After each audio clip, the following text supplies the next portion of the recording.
This is a true story. Once upon a time, I had just bought a new car in Ojai, a blue Ford Escape, and driven it to LA. This was when I was helping to take care of Chris and Bo's children, when she was having the bone marrow transplant because she had leukemia. On the whole trip down, a light kept going off on the dash that said it was an indication that the gas cap wasn't on. I was in LA and running errands for the household, and the light kept going on, so I stopped the car on a side road next to an empty field with a row of apartments on the other side, in Monrovia. It was about sunset. I went to check the gas cap and found that it was on and nothing seemed amiss. I took it off and put it back on and wiggled it a bit, and then went to see if the dash light was indicating properly at that point. It still lit up and said there was something wrong.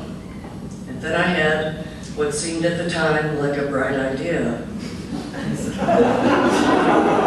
I thought, maybe there's a sensor around the rim inside the opening of the tank that has gotten loose, or something is in there. So I put my finger into the mouth of the gas tank. Do you know what a Chinese finger trap is?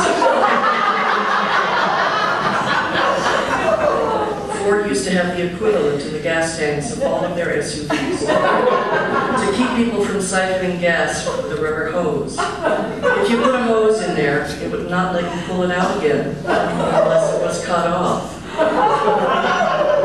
I didn't know this at the time. I put my finger in, pushed this little metal piece aside to feel around the rim. The little metal piece promptly came back and trapped my finger, my right forefinger. The more I pulled, the tighter it got. One smart woman with a nail file could have extricated me from the situation by putting the file down the tube parallel to my finger and pushing the metal piece aside. I wish I'd been a smart woman.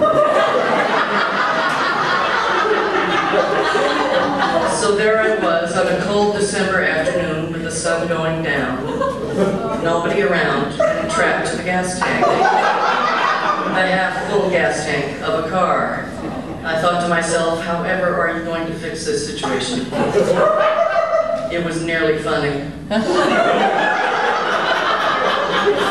3 hours later, surrounded by 4 fire trucks with their lights flashing, and more than a dozen firemen, and the whole street cordoned off in case if they had to saw through the tank and cut the top off. I started praying not to die a violent death. One fireman worked for 2 hours to try to get me loose from the tank. At one point I said to the fire chief, "Get a doctor to come and cut my finger off." He said, shocked, "You can't get a doctor to do something like that." I said, "This is Los Angeles, you can get a doctor." I said again, "Get a doctor to come and amputate my finger." The fire chief growled at me, "Look lady, do you want to be on the 6 o'clock news?" I thought, more than a dozen people could be blown up here because this guy has too high an opinion of doctors. And what do I need with all those fingers? Surely 9 are enough. But he wasn't going to do it, and I'm too wasp to insist. During the 4 hours, the fireman trying to extricate me talked with me about how to get loose, how swollen was my finger at this point, did I have a family, any children. We got to know each other fairly well during those 2 hours. Hell, we were there so long we had fallen deeply in love. Finally, all at once, the dozen firemen started putting on special gear and backing towards the trucks. I thought, oh well, here we go. They're going to cut through the tank. And the fireman who had been at my side refused to leave me. I said, "Go over there by one of the fire trucks, away from the car." He said, "No, I'll stay here with you. Avert your head in case there's a blast." I thought, for what reasons? So the back of my head can be blown out. Gasoline was like a bomb. In its liquid state, it doesn't blow up, but the fumes are explosive and they ignite, and then the explosion instantly vaporizes the liquid gas. Or kaboom, to put it more. The saw started, and at this point, everybody was praying. It took about 2 years to saw through the tank.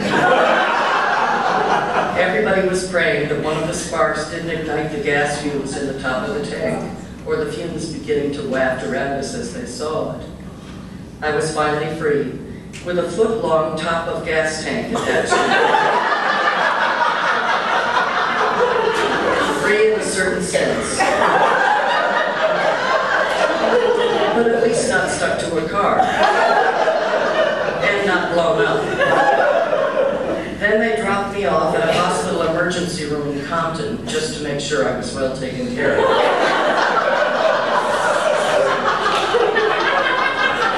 About midnight, with no purse, it was still in the car, no money, and no way to get home. And the janitor somehow figured out how to release my finger from its metal trap. I still have the top of the gas tank. I keep it in my underwear drawer for sentimental reasons. Ford now makes their gas tanks idiot-proof, and I am the idiot responsible.